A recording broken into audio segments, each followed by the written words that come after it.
এই নাও, তোমার সাইকেল সারিয়ে নিয়ে এসেছি। তোমার যদি বাজারে কিছু কেনাকাটা করতে হয় তুমি কিন্তু সাইকেল নিয়ে গিয়ে করে আসবে, ঠিক আছে? আচ্ছা ঠিক আছে। আমি তাহলে আসছি। আচ্ছা তুমি সাবধানে যেও। আচ্ছা আচ্ছা, ঠিক আছে। ঠিক আছে। যাক, বাচ্চা গেল, আপদটা বিদেয় হলো।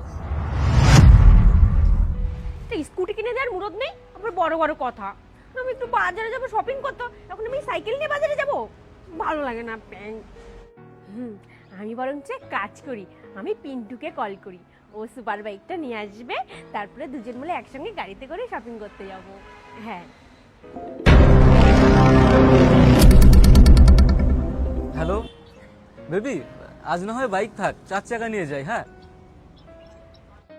ঘরটা তো গুছিয়েই রেখেছি আগের থেকে, বিছনাটা সুন্দর করে গুছিয়ে রাখি, এক্ষুনি তো পিন্টু চলে আসবে।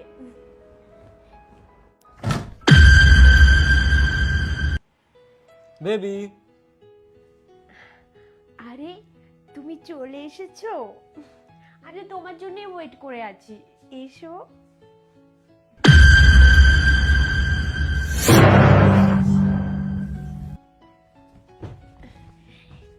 তোমার এত টাইম লাগলো আসতে বলো? রাস্তায় প্রচুর জ্যাম, কি করবো বলো? আমি কখন থেকে ওয়েট করে আছি তুমি জানো? আরে শোনো না, আমি না এখানে থাকতে পারছি না, তুমি কবে নিয়ে যাবে বলো তো এখান থেকে আমাকে? তুমি আর কিছুদিন ওয়েট করো, আমি তোমাকে ঠিক নিয়ে যাবো এখান থেকে। এ কি বৌদি, দাদা কোথায়? এটা কে? আরে তুমি? তোমার দাদা? দাদা তো আছে, অফিস অফিস অফিস গেছে।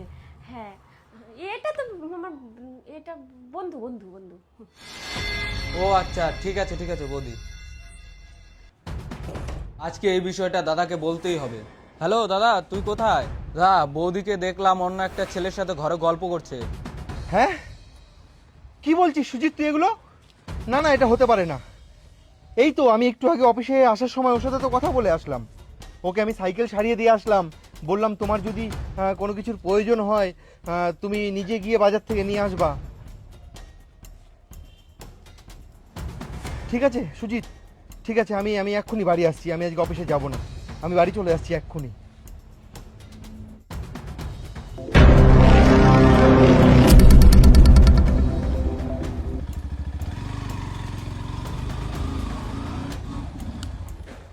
সুজিত, তুই ঠিক বলছিস? হ্যাঁ দাদা, চল তুই নিজে যেয়ে দেখবি। ঠিক আছে, চল দেখছি।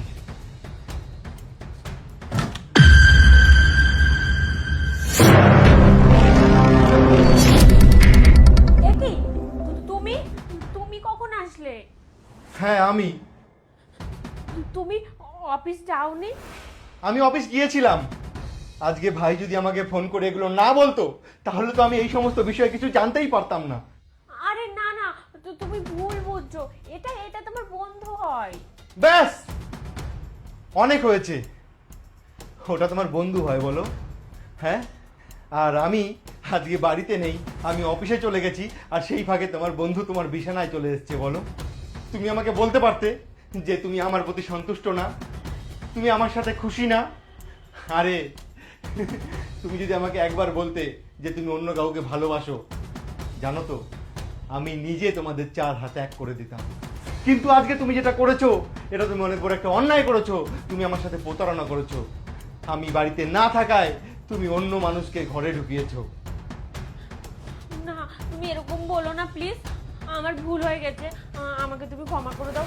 এরকম ভুল আর কখনো হবে না, আমি কথা দিচ্ছি, প্লিজ তুমি রাগ করো না। আমি তোমাকে কিসে কম রেখেছি তুমি আমাকে বলতে পারবে? হ্যাঁ, এই তো দুদিন পরেই আমার স্যালারি ঢুকতো, আমি তো তোমাকে বলেছিলাম আমার স্যালারি ঢুকলেই তোমাকে আমি একটা নতুন স্কুটি কিনে দেবো, আর তুমি কিনা।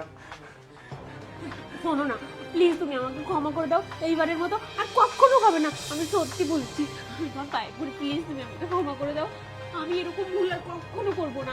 লাস্ট বারের মতো আমাকে একবার সুযোগ দাও প্লিজ, একবার লাস্ট সুযোগ দাও প্লিজ, আমি আর কখনো করবো না এরকম ভুল। কিন্তু আমি তোমার পায়ে ধরে বলছি, আমি কথা দিচ্ছি, আমি আর কখনো এরকম করবো না। ঠিক আছে ঠিক আছে, আর যেন এরকম ভুল কখনো না হয়। হ্যাঁ হ্যাঁ, আমি আর কখনো এরকম ভুল করবো না, আমি তোমাকে কথা দিচ্ছি। সত্যি আমার অনেক বড় অন্যায় হয়ে গেছে। তুমি আমাকে এত ভালোবাসো, তারপরেও আমি এরকম যে কেন করলাম, আমি আর কখনো এরকম করবো না। মনে থাকে যেন। হুম।